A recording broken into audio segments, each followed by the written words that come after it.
Thanks for tuning in to another installment of Advanced TV Herstory, a podcast that studies, analyzes, and celebrates women's roles throughout the history of television. Among thousands of comedies and dramas that have aired, strong women characters are still in short supply and hold valuable lessons for all of us. In some cases, good shows or characters of today can be traced to an influence that aired 20, 30, even 40 years ago. With an eye to aligning the leadership lesson, time capsule observation, or some fascinating backstory of a show's success or failure, my goal of Advanced TV Herstory is to connect the treasures of the past to the great potential of today's TV and online productions. Theme songs that prompt a smile, characters that make you want to stand a little taller, shows that defy social norms or expectations of how good women should behave. It's all here in Advanced TV Herstory. I'm your host, Cynthia Bemis Abrams. Betty White is 93 years old and has been in show business since the late 1940s. Radio first, then television. Along the way, she's even made it to the silver screen. So when Betty White makes this statement, she does so from experience.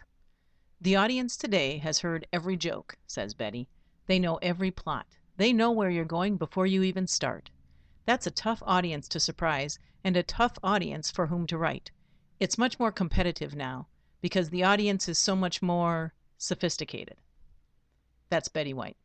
In this installment of Advanced TV Herstory, we're going to examine the Betty White approach to success, longevity, and role modeling comic genius through every decade TV has been in existence. What are Betty White's secrets to success? Raised in the Depression, she is from the first generation of TV celebrities. She's ridden a wave of solid, steady roles over the years. Her reputation of being hardworking and upbeat became her brand. We're also going to take a deep look into how Betty White's career has influenced other women characters and actresses. So, a little background from her childhood and personal life.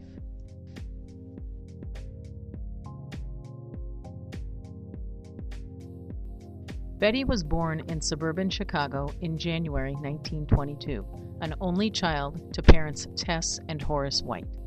She credits her parents with being excellent storytellers, and as we listen to clips from shows through the years, you'll gain a whole new sense of appreciation for Betty's sense of timing within her comic delivery.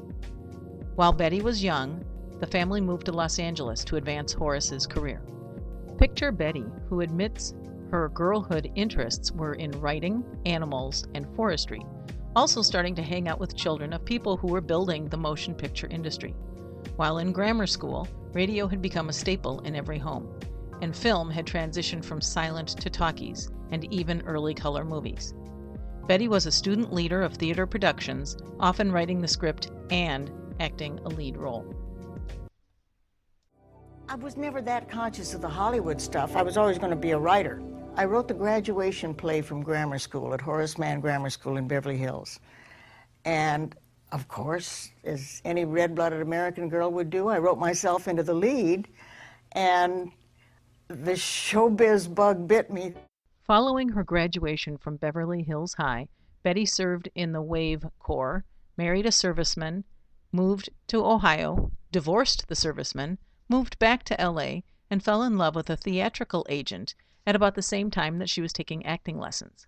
She married the agent, but ultimately divorced him over the matter of whether she wanted to have children. I knew that I wasn't going to be content to just stay home, and I knew that a career was very much in my future, and he wanted me to, there was a little jealousy. So finally I said no, and he wanted to have a family, naturally. If I did have a baby, that baby would have to be the whole thing for me. And I wasn't, that's not my field of expertise, so I decided not to have children. And in those days, people didn't understand that as readily as they do now.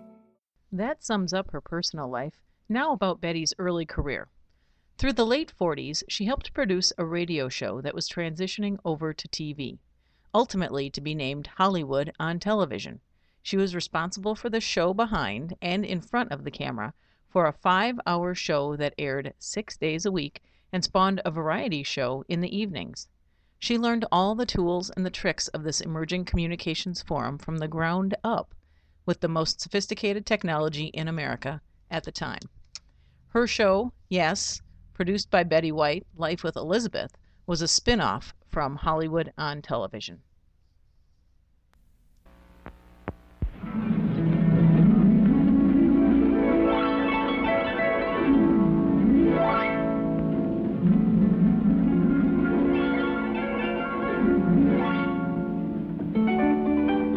Betty White in Life with Elizabeth, featuring Del Moore. This show lasted only a few years, but her comic stylings had already made Betty White a household name across the country. Following Life with Elizabeth, she starred in Date with the Angels. Both shows were, in a sense, rom-coms, featuring White and a male co-star with whom she plays a newlywed couple, complete with wacky neighbors. These shows, which can be viewed as time capsules of post-World War II American economics, domestic life, and morals, serve up comedy via verbal sparring and physical gags. Betty was phenomenal in these shows and lent a sophistication to them. Watching these shows is a lot like watching Burns and Allen, which migrated from Radio 2, or Father Knows Best, which first aired in 1954. But there's a big difference, because Life with Elizabeth starred Betty White, and she carried her presence in every scene. And so that's very different than a family-oriented show or a show about a couple where some character as significant as Jackie Gleason is sort of weighing over every single episode. Young and at the top of her craft, this show put a date stamp, too, on how women were viewed, how they dressed, and how clever they really could be. After all, American women had just fulfilled a myriad of duties during World War II, only to be laid off or relegated to lesser roles with lesser pay. We were still years away from Betty Friedan's feminine mystique, so instead we had Betty White on TV. Each vignette started with the narrator setting the stage of the vignette that was about to play, and whether through technical issues or microphone availability, the narrator made the statements, and Betty simply shook her head or made some physical gesture to answer his repeated questions. In number 1 in the Life of Elizabeth occurred in January of last year. There wouldn't have been any incident at all on this particular date if Elizabeth hadn't been in a talkative mood. That's Elizabeth. See how happy she is with her work? She has no idea at all that in a few minutes she's going to drive her husband to distraction, because this is one time she doesn't intend to. Elizabeth, how are you tonight? Where's Alvin? He's got a broken arm? He's outside checking for rain? Wait a minute. Let's start again. Okay, that's a book. Oh, he's going to balance the books. Mind if we watch? Thanks. Here he is now. Where are you going, Alvin? Into the den, honey, where it's nice and quiet. I've got a lot of work to do. Why don't you do it right here? Not We tonight. can keep each other company. No, not tonight, honey. Gotta do a lot of figures, columns, and things, and I can't concentrate with you talking. I promise not to talk, honey. Come on, you sit right here. Do you really promise? Sure. Oh, okay. You see, honey, this is work that I should have done at the office, and it has to be finished tonight. Okay, I understand the situation perfectly. I won't talk at all. That's a promise. Thanks, honey. In Life with Elizabeth, Betty looks like she's having a great time. Part of the gag is that she laughs at her own jokes or just smiles this incredibly huge smile, like Julia Louis-Dreyfus does in Seinfeld. You know, when she's just happy to be in the scene, and that huge smile just it sort of creates its own energy. They share the same big teeth, big smile, and pronounced jawline. So if you ever get the chance to Google Life with Elizabeth or see it ever, you will see Julia Louis-Dreyfus of 40 years earlier. But the topics of Life with Elizabeth were still very much indicative of what America thought women's roles should be in the house. I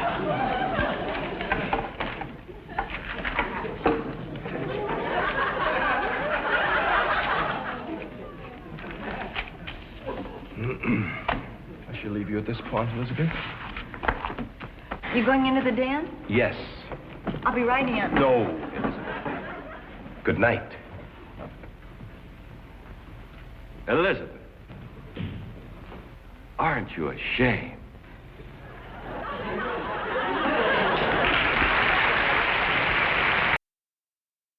As you might have imagined from the laughter, after the narrator says, "Elizabeth, aren't you ashamed?"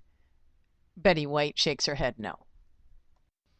National sitcoms mirrored the national psyche, and the man's voice always got the last word. In fact, the last line of Life with Elizabeth was always the man's, the narrator, though it's only through the facial expressions that were all Betty's that you had any sense in the world that really she got the last word. And that's hard to explain when you don't have it available to show as video, but it's a pretty powerful use of her facial expressions, and moreover, sort of the signature that she was sort of saying, yeah, you can think you're in charge, but I know better. But the fact that she did it without a voice is really something that is a little disconcerting, that in the end, he needed to be the last word. So watching Life with Elizabeth 60 years after it aired is painful for the acceptability of gender stereotypes from the era. But Betty uses her exuberant confidence, and you really feel that, to make each episode memorable, and in a sense, you know she's making history with her work. At any point in her career, Betty could have called it quits, but for her, work was fun, and you sense this. And we can look at her body of work, and not just her body, in awe, and we should. From Life with Elizabeth, she embarked on Date with the Angels, in which the dialogue was indeed more sophisticated, and the production quality was better than Life with Elizabeth, but it ran for less than a year.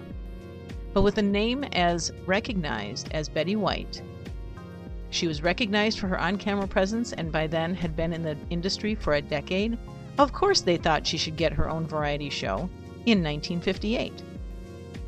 Or, as we might ask, how many The Betty White Show versions are too many? And this is an interesting segue into just what happens when you have a career as long as Betty's. Actually, in the course of her career, there have been 3 Betty White shows. All were very short-lived. The 2 in the 50s were talk show variety-based. In 1977, the geniuses behind the Mary Tyler Moore Show launched the 3rd Betty White Show, which lasted only 14 episodes. Failed TV series descriptions sometimes make me wonder, what the hell were they thinking?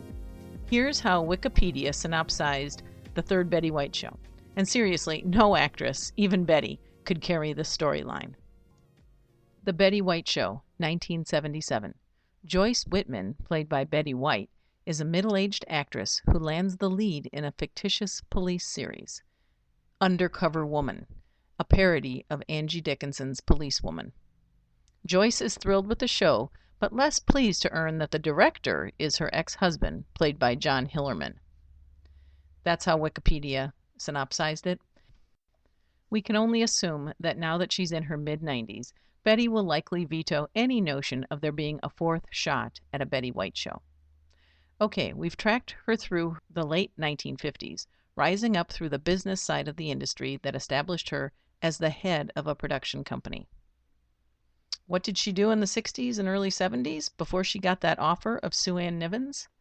Well, she did what every TV comic that didn't do stand-up ended up doing at some point. To match the stars, Alan Ludden, Brett Summers, Charles Nelson Riley, Dolly Martin, Richard Dawson, and Betty White as we play the star-studded Big Money Match Game 75. And now here's the star of Match Game 75, Gene Rivers. With syndicated TV shows in short supply, TV schedules needed to fill time between the daytime dramas. Game shows filled that void, and TV comics and personalities filled the seats. Betty's presence on game shows was partly due to her evolving relationship with game show host and developer Alan Ludden, whom she married in 1963. In California's TV social circuit, they were royalty right up until Ludden died of cancer in 1983. Betty was a regular panelist on Password, which Ludden hosted for 19 years. Celebrities with comic experience had better mastery of timing and ad-libbing their roles than serious actors did. They were perfect for TV game shows. In the 60s and early 70s, when so much social change throughout America made airing comedy shows more difficult. Remember, we started the 60s with the Beverly Hillbillies and ended it with Julia, starring Diane Carroll as a single mother working as a nurse. Dozens of talented actors and actresses kept their skills and timing sharp on game shows.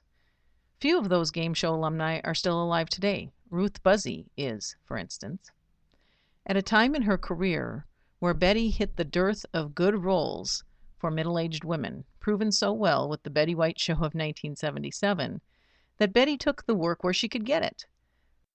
The Mary Tyler Moore Show, recognized by the Writers Guild of America as the 6th best-written series of all time, was a landmark in Betty's career.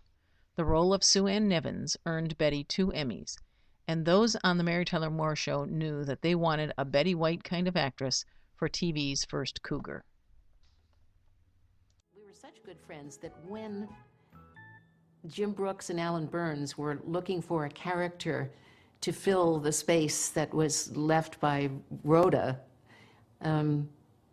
they thought, well, maybe a happy homemaker kind of woman who's devious and unpredictable and self-serving, kind of like the way Betty White can be sometimes, sugary and yet spicy. And they said, that would really be great. Oh, well, and then they went on to look at a lot of other actresses. And I finally said to them, well, why don't you ask Betty White? And she came in and knocked their socks off. She was so good that they decided right then and there that she was going to be a regular character on the show. I can't imagine anybody else coming into a group that had been together for 4 years at that point and had that thing really going like a machine, and to become another cog in the machine and do it brilliantly as she did. SueAnn was kind of a surprise to the world, who thought what a nice person Betty was. Well, SueAnn proved the real Betty in there somewhere. Alan used to tell everybody when they'd ask him, well, how close to Betty is this home economist? Yes, but this neighborhood nymphomaniac. And he'd say, well, they're the same person, except Betty can't cook. Betty White, no stranger to live TV, stepped into a well-written show, performed with a team of professionals, and brought comic timing that catapulted SueAnn from a one-time character to a regular, filling the fashion boots left by Valerie Harper's Rhoda. So yeah, Cougar Town may just owe some DNA to SueAnn Nivens. SueAnn! She's not here. SueAnn, I have to talk to you about... Oh, my. Haven't you ever seen my bedroom before, Mary? No, I would have remembered this. Oh, Mary, if these walls could talk. But who cares? That's all over now. Everything's finished. SueAnn, I know you're upset, but how could you walk out on your show like that? Everyone's so worried about you. Don't be ridiculous. Nobody misses a vain, selfish, egotistical, middle-aged shrew. Of course we do. we all miss you. Murray, Ted, Lou. Sure. Well, my. Since this is Advanced TV Herstory, we already know Betty went on to play in 2 more ensemble shows, both focused on intergenerational living experienced by women. Golden Girls was cast with award-winning actresses Bea Arthur and Rue McClanahan of Maude fame, and Estelle Getty, who was actually younger than Betty, but played Bea Arthur's mother. 4 strong, accomplished actresses showing up for work each day. That must have been quite a set. Golden Girls mopped up a roomful of Emmys over its 7 years. These women were wholly relatable. The writing was sharp and the timing of these actresses was spot on. Reportedly, show ratings indicated strength in the under 30 demographic, which gives an interesting perspective to comedy transcending generations. And I think we realize now that that's been one of Betty's strengths all along. Those involved with Golden Girls developed it, first seeking out Betty for the role of Blanche, another cougar role. But Betty thought differently, as did Rue. The pilot, I called my agent and I said, I knew this was a hit the minute it was delivered to my door. I could tell before I opened it. I just knew it. And then when I read it, I said, oh, I'm perfect for the role of Blanche. She said, well, they have Betty White in mind for that role. They want you to read Rose. And she said, Betty who?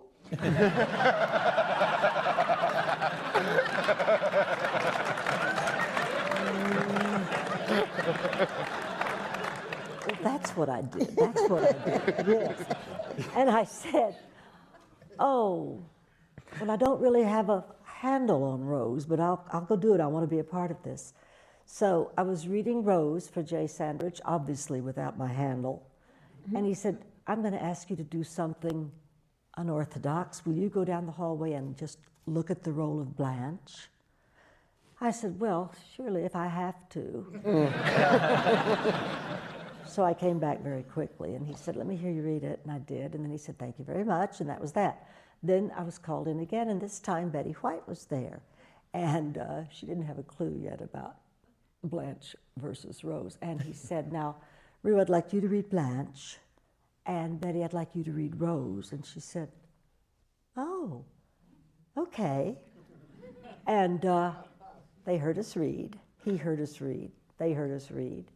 And the next thing I know, I'm getting called by Susan Harris saying, is there anything you can do to get B. Arthur to do this show? Because we'd worked together on Maude. And I said, oh, I've been wanting to work with her again. I'll give her a call. I called B. And I said, what is the matter with you? This is the best script you're ever going to read. And she said, Rue.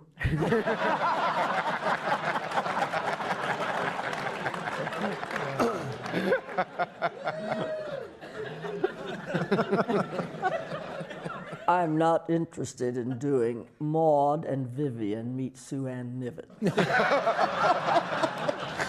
I said, no, it's the other way around. I'm playing the vamp. Betty's playing the nitwit. She said, oh, no, that's very interesting. Successful series that feature relationships of 4 women. How many can you name?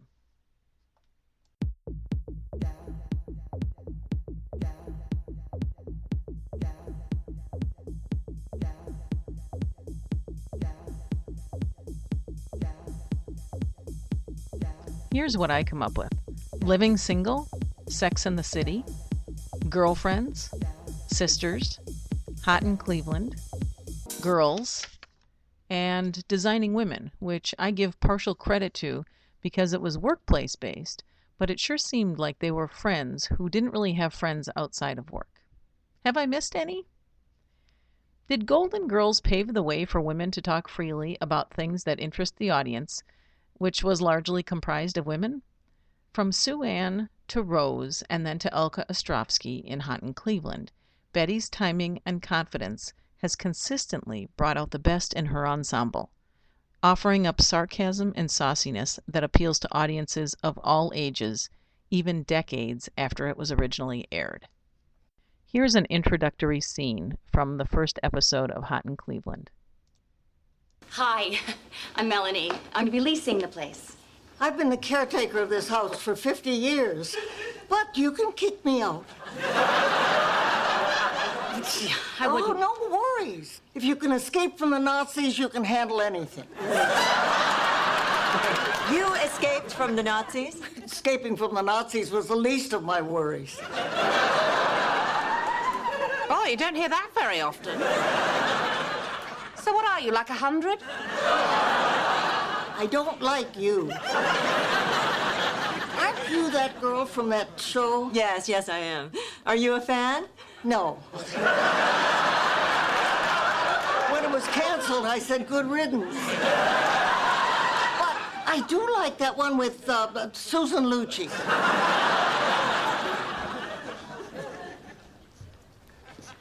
Does anyone else smell pot? What are you, a cop? No. Then what's it to you? I can't wait to tell Hank. He said he'd call. They all say they'll call.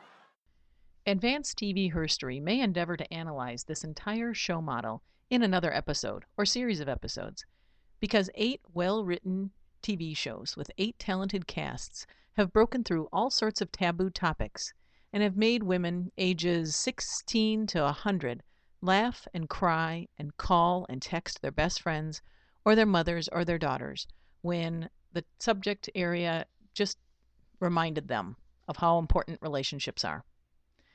And as we look, too, to the fact that Bea Arthur, Estelle Getty, Rue McClanahan, and Betty White were TV stars of a certain age, they were never viewed under the same spotlight as actresses who came just a few years after they were at the top of the charts.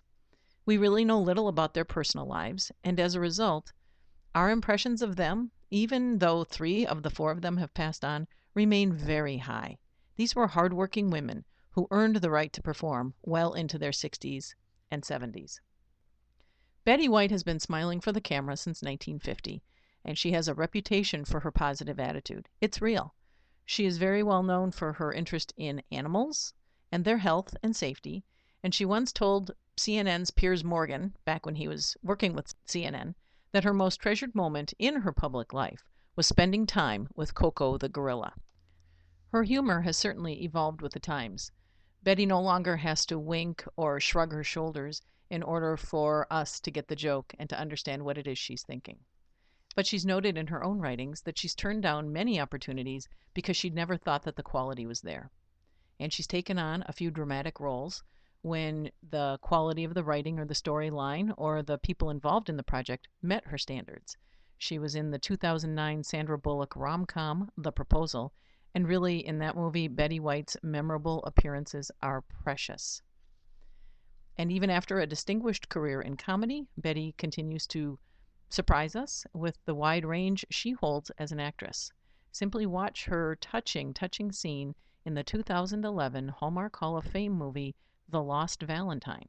It's a tremendous reminder of the fact that she really was an actress from day one, and Jennifer Love Hewitt plays in the very touching movie. So let's review some of the secrets to Betty White's long career.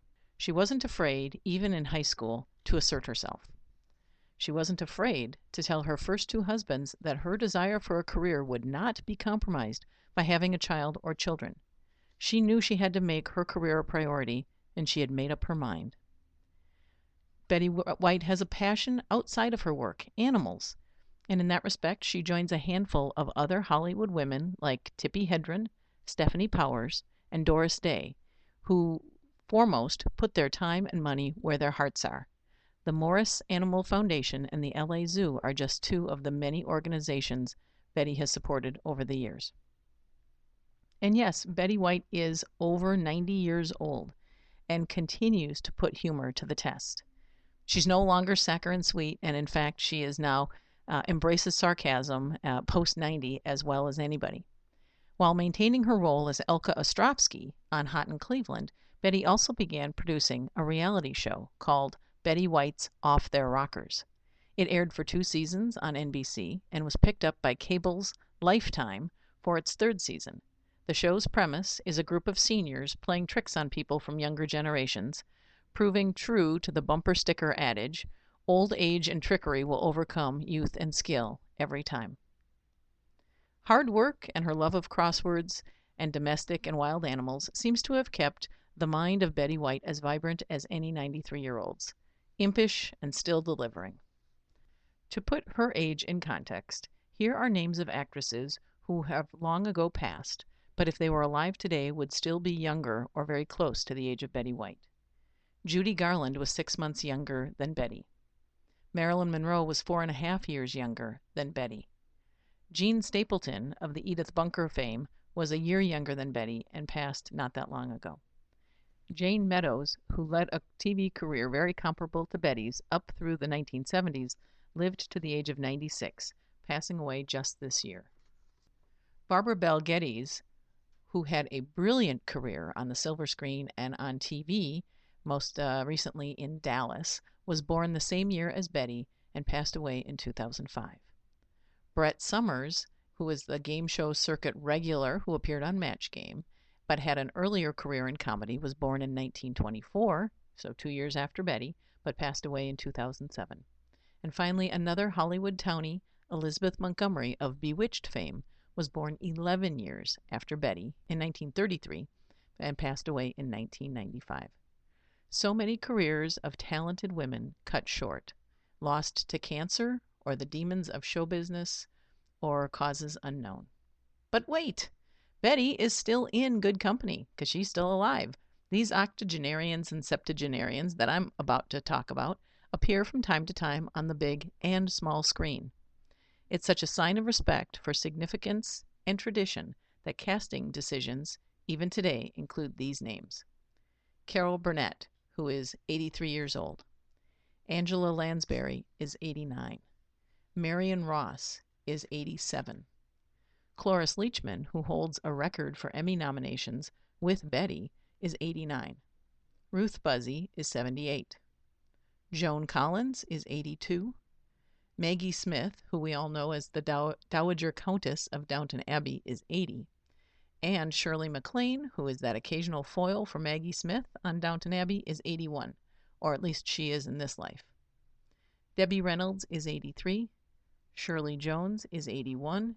And Doris Day is 90. What a phenomenal group of women. In 2013, Betty White earned the title in the Guinness Book of World Records for the longest career in television by a living person. She says she's the lucky one for having had the chance to do the work she loves over the course of an entire lifetime. Advanced TV Herstory says we're the lucky ones. Betty stepped up when few women wrote and produced TV. At the age of 93, she may lament that audiences have gotten more sophisticated, that they've seen it all and can deliver the line before she can. Writing is vital to the success of any performance, but with tears of laughter streaming down our faces, Betty's delivery of so many great lines as SueAnn Nivens, or Rose Nyland, or Elka Ostrovsky reminds us that timing is everything. Thank you, Betty White. Goodbye to you as the lovely star of our show, Betty White. Thank you, Jack. Thank you. Thank you. Let us come on by and see you again, will you? And until next time, once more, goodbye, everybody.